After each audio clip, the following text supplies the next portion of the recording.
السلام علیکم. محمد اظہر صدیق اپنے پروگرام میس نیوز کے ساتھ حاضر خدمت ہے. 8 نومبر 2025 ہفتے کا دن ہے. 27ویں آئینی ترمیم اور نیا آئین لکھ دیا.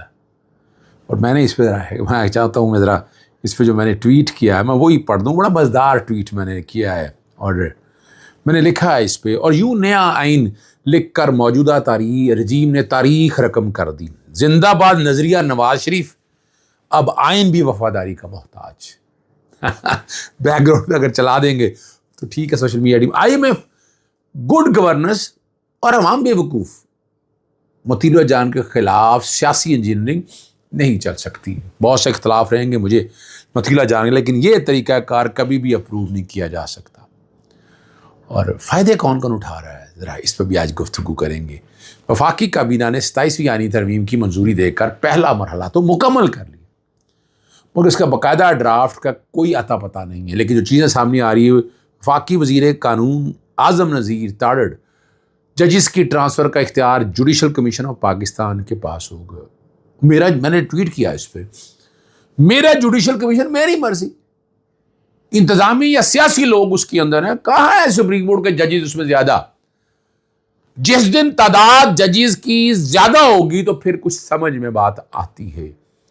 لیکن جب اپنی مرضی کے ججز، اپنی مرضی کا سٹائل اور یہ سارا کچھ آپ بنا دیں گے تو پھر یہی حال ہوگا. یہ یاد رکھنا ہے آپ لوگوں نے. اور جہاں حکومت کے نمائندے اور ووٹ پہلے ہی موجود ہوں تو پھر کیا ہونا؟ یہی ہوگا نا. اور حکومتی منمانیہ کے خدشات تو واضح طور پر آ گئے. میرا آئین میری مرضی.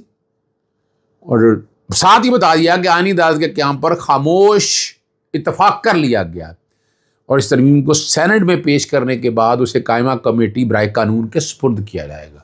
عوام کے پاس نہیں لایا، عوام کے پاس نہیں لایا.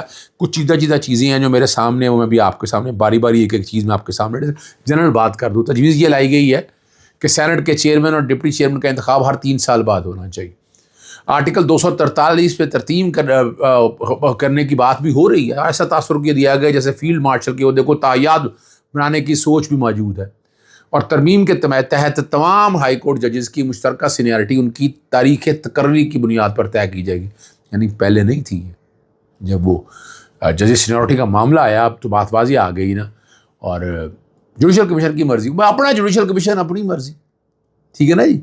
اور کمال کی بات ہے کہ پیپلز پارٹی نے مسلم لیگ نون کو ترمیمی ڈرافٹ میڈیا کے ساتھ شیئر کرنے سے روک دیا، جبکہ وزیر قانون نے اسے میڈیا کے سامنے لانا چاہا تو PTL کی شیری رحمان جو ہے نا انہوں نے ایسا کرنے نہیں دیا. اور وزیر قانون نے آرٹیکل 243 میں ترمیم کے حوالے سے بھی ایک براہ راست سوال کے جواب سے بھی گریز کیا. اب جو چیزیں سامنے آ رہی ہیں، 48 آرٹیکلز میں ترمیم زیر غور ہے. فیڈرل کانسٹیٹیوشنل کورٹ کے قیام کی تجویز ہے. علیحدہ نئی وفاقی عدالت قائم کرنے کی شک ہے. اور وفاقی آئینی عدالت کا صدر مقام اسلام آباد میں ہوگا. اور چیف جسٹس وفاقی آئینی عدالت کی مدت 3 سال ہوگی. وفاقی آئینی عدالت کے جج کی 68 برس کی، یعنی باقی ججز 65 سال پہ رہیں گے.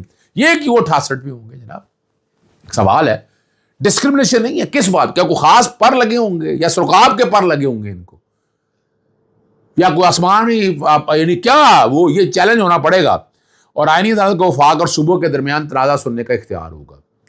آرٹیکل 186 میں پہلے تھا، اب بھی ہے.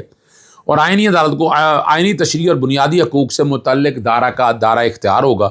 184 آرٹیکل میں نے کہا تھا نا ختم کر دیں گے، اس کو ختم کرنے کی تجویز ہے.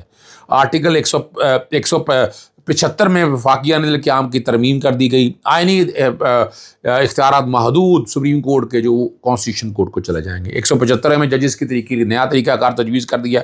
جوڈیشل کمیشن میں وفاقی آئینی عدالت اور سپریم کورٹ دونوں کے چیف جسٹس شامل. سمجھ آ گئی بات آپ کو؟ یعنی کنٹرول اپنے فیڈرل کانسٹیٹیوشن کورٹ کے پاس ہی رکھنا ہے. اور یہ بھی یاد رکھیے گا اس میں تعداد حکومت وقت کی اور ان کی ہوگی. یعنی جو ہماری سپریم کورٹ موجودہ ہے اس کا رول تقریباً ختم ہو کے رہ جائے گا. اور وفاقی آئینی عدالت اور سپریم کورٹ کے فیصلے ایک دوسرے پر لازم نہیں ہوں گے. یہ ذرا سنیے گا. سپریم جوڈیشل کونسل کی تشکیل دونوں عدالتوں کے چیف جسٹس بطور اراکین شامل ہوں گے. اور 243 میں جو ترمیم سامنے آ رہی ہے وہ بتایا جا رہا ہے کہ chairman joint chief of staff committee کا عہدہ ختم. آرمی چیف کو چیف آف ڈیفنس فورسز کا اضافی عہدہ دے دیا گیا.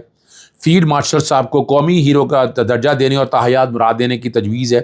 آرٹیکل 93 میں ترمیم، وزیر اعظم کو 7 مشیروں کی تقرری کا اختیار. آرٹیکل 130 میں بھی ترمیم، وزیر اعلیٰ کے مشیروں. یہ ابھی جو چیزیں یہ نہیں پتہ، میں نے ڈرافٹ نہیں دیکھا، جو چیزیں میرے تک شیئر ہوئی میں وہ بتا رہا ہوں آپ تک. آرٹیکل 206 میں ترمیم، سپریم کورٹ یا آئینی عدالت میں تقرر سے انکار پر جو ہے نا جج ریٹائر تصور ہوگا. آرٹیکل 209 میں ترمیم، سپریم جوڈیشل کونسل کے نئے قواعد میری سپریم جوڈیشل کونسل میری مرضی. اور آرٹیکل 175 سے آرٹیکل 175 تک نیا باب شامل. وفاقی آئینی عدالت کے اختیارات اور طریقہ کار. 176 سے 183 میں ترمیم، سپریم کورٹ کے حوالے سے اصطلاحات کی تبدیلی. آرٹیکل 186 اور 191 حذف کرنے کی، اور ایڈوائزری دائرہ کار بھی تقرر کر دیا ہے. ٹھیک ہے نا جی. باقی پاکستان تحریک انصاف کا موقف آ گیا، وہ بالکل نہیں مانتے اس ساری ترامیم کو، اور پتہ نہیں اس میں کچھ ترامیم پہ اتفاق کرتے یا نہیں کرتے، لیکن اوور آل جو ایک گند ہے اس گند میں نہیں آئیں گے.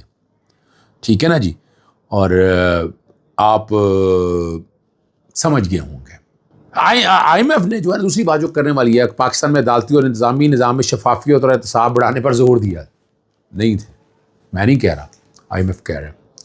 مطالبان میں ججز کی کارکردگی جانچنے کا موجودہ طریقہ کار، بیوروکریٹ کے اثاثے کی عوامی تفصیلات، سرکاری زمینوں اور ان کے مالک اداروں کا مرکزی record, special investment facilitation council SIFC کی مکمل شفافیت اور اسٹیٹ بینک کی بورڈ سے سیکٹری خزانہ کو ہٹانے کی سفارش شامل ہے.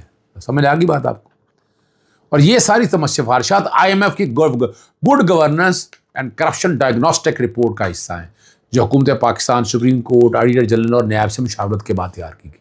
رپورٹ میں کہا گیا کہ پاکستان نہ صرف اس سفارشات کو ظاہر کرے بلکہ ان پر عمل بھی کرے گا تاکہ چلیں. وفاقی وزارت خزانہ رپورٹ کی اشاعت میں تاخیر کر رہی ہے، حالانکہ اسے قانونی طور پر روکنے کا اختیار نہیں ہے. یہ رپورٹ جولائی کی آخر تک شائع ہونا تھی، مگر کئی بار ڈیڈ لائن کے آگے بڑھے گی. اب اسے IMF بورڈ کے اجلاس میں پہلے جاری کرنا ہوگا، جس میں $1.2 ارب کی قسط کی منظوری کا فیصلہ متوقع ہے. IMF یعنی ڈکٹیشن ہی آ گئی، اور کیا رہ گیا. جب عمران خان کرتا تھا باتیں تو بڑا زور ڈلتا تھا.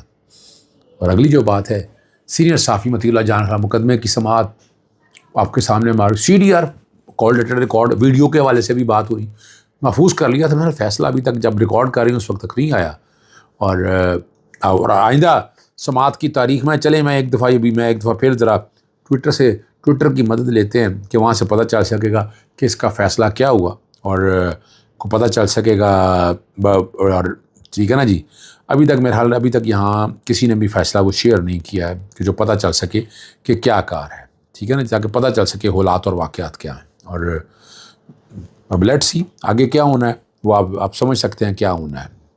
اب چلتے ہیں اگلی بات کی طرف. اور ایک بات بڑی زبردست ہمیں رہ گئی تھی، میں اس میں ڈسکس کر دیتا ہوں. آپ کو پتہ ہے ہائی کورٹ کے جج کے اگینسٹ کہ ہائی کورٹ کا اختیار نہیں ہے. جسٹس طارق محمد جہانگیری کو کام سے روکا گیا تھا، سپریم کورٹ چیلنج بھی واپس آیا. جسٹس سمن رفعت کے خلاف بھی آیا تھا، جسٹس خادم حسین سومرو، انہوں نے پہلے چیف جسٹس اس بینچ پہ بیٹھنے سے انکار کر دیا تھا جسٹس طارق محمد جہانگیری کا، فار پرسنل ریزن. اب جسٹس سمن رفعت کے اگینسٹ اعتراض کیس برقرار رکھا. اس نے کہا ہائی کورٹ کے جج کے خلاف اس طرح کا کوئی اختیار موجود نہیں ہے کہ آپ کچھ کر سکیں. ٹھیک ہے نا جی. اور جو بڑی مزیدار بات ساتھ ہے، اسلام آباد کا ہائی کورٹ کا ریکارڈ روم نئی عمارت سے پرانی عمارت میں منتقل ہو رہا ہے، اور باقی ہائی کورٹ ابھی تک اطلاعات کے مطابق نئی عمارت میں ہی رہے گی. پتہ نہیں اب رہے گی یا نہیں رہے گی، کچھ جو چیزیں ہیں اور وہ زبردست باتیں آپ کے سامنے آ جائیں گی. اور ہاں ایک بات تو میں رہ گیا سب، سوری یہ بھول کے بیچ میں، اور وہاں ویڈیو بھی موجود نہیں ہے موقع کو، کہ وہاں سے ویڈیو اگر برآمد ہوئی تھی تو کیا ہونا ہے، وہاں سے پتہ چل سکے. جو پروسیکیوٹر تھے رانا نویر حسن عدالت کو بتایا کہ چلان عدالت میں موجود ہے مگر ویڈیو موجود نہیں، اور نہ ہی کسی کیس میں فرض مقبوضگی یا USB موجود ہے. اور جج نے واضح کیا کہ ویڈیو کی عدم موجودگی کے باوجود قانونی تقاضے پورا کرنا ضروری. یعنی آپ سمجھ گئے اس بات کو، یعنی آپ سیاسی طور پر ایک آدمی کو، عمران خان کے ساتھ زیادتی بڑی کی، صحافیوں کے ساتھ اتنی زیادتی ہو رہی ہے اور یہ ریکارڈ پہ ہو رہی ہے، اور آپ قصوروار ہیں. اسپیکر ہمارے دوست محمد احمد خان نے کہا کہ آئین کے آرٹیکل 247 میں صدر ہی سپریم کمانڈر رہیں گے، باقی آرمی ایکٹ میں تفصیلات ہیں. اور جنرل پرویز مشرف کے لیے آئین میں تبدیل کرنا چاہتے تھے تو میں پنجاب اسمبلی میں کھڑا کروں نے مشورہ دیا تھا کہ اب آئین کو تبدیل نہ کریں، ایکٹ آف پارلیمنٹ کے ذریعے آپ صدر بن سکتے ہیں. تو پھر پرویز مشرف ایک ایکٹ کے تحت صدر بن گئے تھے، وہ قانون بنا تھا۔ ایک اور آخری بات جو کرنی ہے، مولانا فضل الرحمان کو سرکاری سارک ویزا نہ مل سکا۔ 9 مئی کے واقعات کے بعد پالیسی کو فالو کرتے ہوئے پاسپورٹ مولانا فضل الرحمان پاسپورٹ سٹیکر والا ویزا کے لیے متعلقہ سیکورٹی حکام اور وزارت داخلہ سے رجوع کرنے کے لیے کہہ دیا انہوں نے کہ آپ وہاں رجوع کریں۔ 12 نومبر کو بنگلہ دیش میں ختم نبوت صلی اللہ علیہ وسلم کانفرنس میں شرکت کرنے جا رہے تھے، اور اب مولانا نے پاسپورٹ واپس لے کر بنگلہ دیش سفارت خانے میں ویزا اپلائی کر دیا۔ ٹھیک ہے جی، اجازت چاہتا ہوں۔ السلام علیکم، اللہ حافظ، پاکستان زندہ باد۔